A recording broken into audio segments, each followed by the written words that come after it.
Hello students and welcome back to my channel. आज मैं आप लोगों को बताने वाली हूँ how you can score 95% in class 10th board exam. One of my student ने भी यही चीजें फॉलो करी थी and he scored 92% in his class 10th board exam. अब 95% लाना मुश्किल नहीं है, पर गलत तरीके से पढ़ोगे तो मुश्किल लगेगा। और जो भी 9th क्लास में हुआ वो सब भूलकर आपको सिर्फ 10th क्लास के बारे में सोचना पड़ेगा। अब क्लास 10th से आपको सारी चीजें बहुत ज्यादा सीरियसली लेनी है और सारी चीजें कंसिस्टेंटली करनी है। अब जो मैं आपको साइकिल समझाने वाली हूँ वो सबसे ज्यादा इंपॉर्टेंट है, जिसमें सबसे पहला काम होता है अंडरस्टैंड करना। जो भी टॉपिक आपने डिसाइड करा है पढ़ने के लिए, सबसे पहले उसको समझो, उसके नोट्स बनाओ, उसके क्वेश्चंस एंड आंसर्स करो और उसको रिवाइज करो। और बस इसी फॉर्मेट को यूज करोगे तो आपका सारा काम आसान हो जाएगा। अब बात करते हैं 95% सक्सेस टेक्निक के बारे में। तो यहाँ पर मैंने कुछ टेक्निक्स लिख रखी है जिससे कि आपका पूरा टॉपिक अच्छे से कवर हो जाएगा। सबसे पहला काम होता है रिवीजन एवरीडे। जितना ज्यादा आप रिवाइज करोगे उतनी ज्यादा आपका टॉपिक क्लियर होता जाएगा और आपको समझ आता जाएगा। अब आपने रिवीजन तो बहुत अच्छे से कर लिया, बट आपको आंसर राइटिंग की प्रैक्टिस भी होनी चाहिए। तो टॉपिक के सारे क्वेश्चंस को आंसर देने की कोशिश करनी है। फिर आपको शॉर्ट नोट्स बनाने हैं, एनसीईआरटी लाइन बाय लाइन पढ़नी है और पीवाईक्यू एनालाइज करना है। बहुत सारे स्टूडेंट्स की ये कंप्लेन रहती है कि स्कूल में कोई और टॉपिक चल रहा है, ट्यूशन में कुछ और खुद से कुछ और पढ़ रहे हैं। नहीं, ये चीज नहीं करनी है। आपको एक टॉपिक डिसाइड करना है और उस पे ये वाली सारी चीजें फॉलो करनी है। अब बात कर लेते हैं कि परफेक्ट आंसर आपको कैसे देना है एग्जाम के अंदर, और इसकी आप अभी से ही प्रैक्टिस करोगे तो ही आपको आगे हेल्पफुल रहेगा।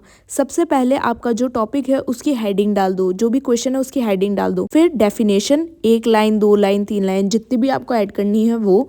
फिर पॉइंट्स, सारे आंसर्स आपके पॉइंट वाइज होंगे। जितना आप पॉइंट वाइज नोट्स बनाओगे, जितना आप पॉइंट वाइज आंसर दोगे, उतने ही आपके मार्क्स इंक्रीज होते जाएंगे, उतने ही आपके मार्क्स बढ़ते जाएंगे। सारे पॉइंट्स अच्छे से मेंशन करने के बाद में आपको डायग्राम बनाना है। डायग्राम, फ्लो चार्ट, जो भी सारी चीजें होती है वो बाद में बनती है और एंड में आती है कंक्लूजन लाइन। 110% श्योर सबको कंक्लूजन लाइन लिखनी ही लिखनी है, क्योंकि जितना ज्यादा आप आंसर शीट भरोगे उतने ही ज्यादा मार्क्स आएंगे आपके, उतने ही ज्यादा चांसेस बढ़ जाएंगे आपके मार्क्स आने के।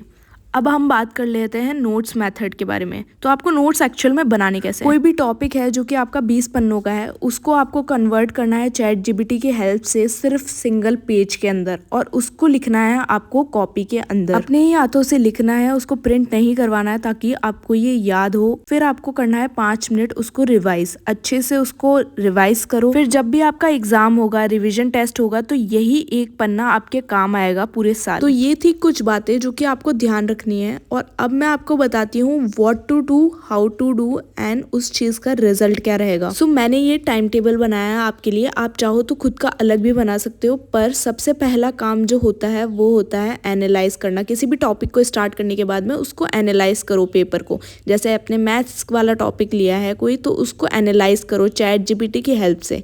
इससे क्या होगा, आपको कम पढ़ना पड़ेगा और जो आपकी स्टडी होगी वो स्मार्ट होगी। टॉपर्स मोस्टली यही करते हैं, वो सारी चीजें एनालाइज करते हैं, कम पढ़ते हैं पर स्मार्टली पढ़ते हैं। अब बात करते हैं सेकंड पॉइंट की, एनसीईआरटी लाइन बाय लाइन पढ़ना। आई अंडरस्टैंड कि एनसीईआरटी लाइन बाय लाइन पढ़ना बहुत ज्यादा इंपॉर्टेंट है, पर उसको अंडरलाइन करो। इससे डायरेक्ट लर्निंग आपकी होगी और ये बहुत ज्यादा बेनिफिशियल होगा आगे के लिए। थर्ड पॉइंट पे मैंने ऐड करा है रीडिंग रूल। किसी भी टॉपिक को समझने का, याद करने का एक रूल होता है जिसको बोलते हैं रीडिंग रूल, जिसमें कि आप टॉपिक को फर्स्ट डे पढ़ोगे, 4th डे पढ़ोगे एंड देन पढ़ोगे 7th डे। इस चीज को आप एज एन रिवीजन भी ले सकते हो, एज एन लर्निंग भी ले सकते हो। इससे आपकी फास्ट लर्निंग हो जाएगी बहुत ज्यादा। फोर्थ पॉइंट है राइटिंग प्रैक्टिस। सो आपको एग्जैक्टली आंसर कैसे देना है, कैसे लिखना है वो आपको आना चाहिए, जो कि आपको एक बारी में नहीं आएगा। लेकिन आप हर दिन 5 आंसर्स तो लिखोगे, उससे आपकी बहुत ज्यादा प्रैक्टिस होगी, बेटर प्रेजेंटेशन मार्क्स मिलेंगे आपको। सो ये भी बहुत ज्यादा इंपॉर्टेंट पॉइंट है, इसको भी आपको ध्यान रखना है। आई होप आप लोगों को ये वीडियो थोड़ी हेल्पफुल लगी हो। प्लीज चैनल को लाइक, शेयर एंड सब्सक्राइब।